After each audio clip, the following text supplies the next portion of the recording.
এখানে হাসনাত আব্দুল্লাহ, নাহিদ ইসলামের নেতৃত্বে 5 প্রতিনিধি দল আসছে গতকালের ঘটনার মামলা দায়ের করতে। এবং আজকে জানেন যে আপনারা এইরকম সারাদিনই দিনব্যাপী উত্তাপ ছড়িয়েছে এনসিপি, ছাত্রদল, বিএনপির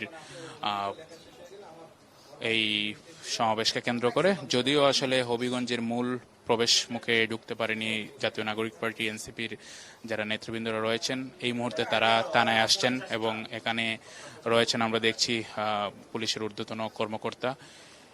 এবং এখানে নাসিরউদ্দিন পাটোয়ারিকে আমরা দেখছি, হাসনাত আব্দুল্লাহ, সারোয়ার তুষার এবং নাহিদ ইসলাম এবং মাহমুদ আমিত, এই 5 জনের প্রতিনিধি দল মূলত আসছে থানায় মামলা দায়ের করার জন্য। এবং তারা আসলে অনেক সময় পুলিশের সাথে তর্কাতর্কির এক পর্যায়ে পুলিশ রাজি হয় মামলা নেওয়ার জন্য।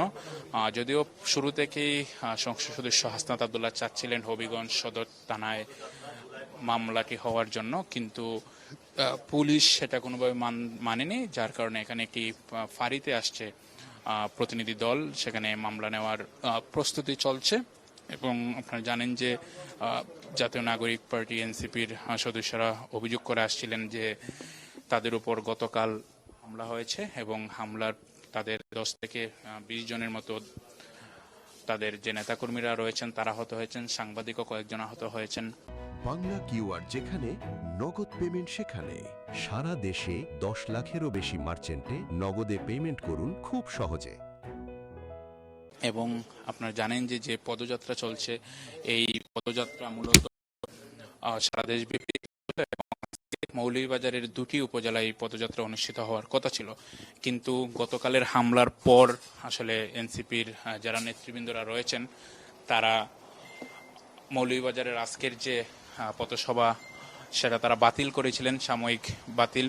এবং তারা বলছিলেন যে তাদের যে ভাইদের উপর যারা আক্রমণ করেছে তাদের বিচার না হওয়া পর্যন্ত তারা আসলে হবিগঞ্জ ছাড়বে না। একই সাথে তারা হুঁশিয়ারি দিয়েছিলেন যে হবিগঞ্জেই যেখানে তাদেরকে মারধর করা হয়েছে সেখানেই তারা একটি প্রতিবাদী সমাবেশ অথবা বিক্ষোভ করবেন। কিন্তু পুলিশি বাধার মুখে আমরা দেখেছি 3:30 থেকে পুলিশের বাধা শুরু হয়েছিল। মৌলভীবাজার সার্কিট হাউস থেকে বের হতে পারলেও মৌলভীবাজার থেকে শ্রীমঙ্গলের যে সড়কগুলো রয়েছে প্রতিটি পয়েন্টেই পুলিশি বাধার সম্মুখীন তারা হচ্ছিল। এবং শেষ পর্যন্ত হবিগঞ্জের যে বাহুবলে আমরা যে এলাকায় এখন রয়েছি সেখানেও আসলে পুলিশি বাধার মুখে তাদের এই কর্মসূচিটি আটকে যায়। এবং আমরা দেখেছি বৃষ্টির মধ্যে এবং পুলিশের সাথে তাদের অনেক তর্ক বিতর্ক হয়েছে।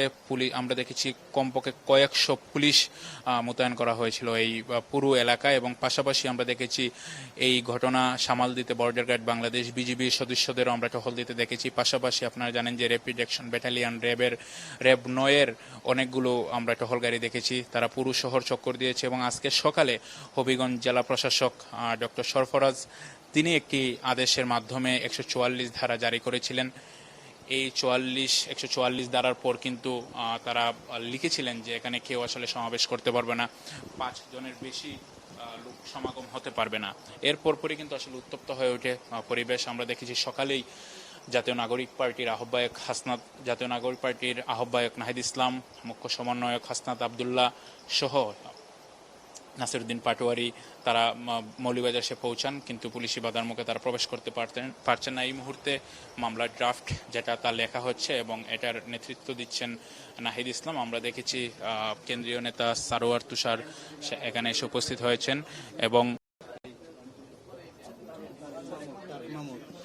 এবং আমরা দেখছি যে নিশ্চয়ই দেখছেন হবিগঞ্জের যিনি পুলিশ সুপার তারেক মাহমুদ তিনি এখানে আসছেন এই ক্যাম্পে এবং তার উপস্থিতিতে আসলে মামলা রেকর্ড করা হচ্ছে। এবং আমরা হয়তো পরবর্তীতে জানতে পারবো আসলে কতজনের বিরুদ্ধে এখানে মামলা হয়েছে।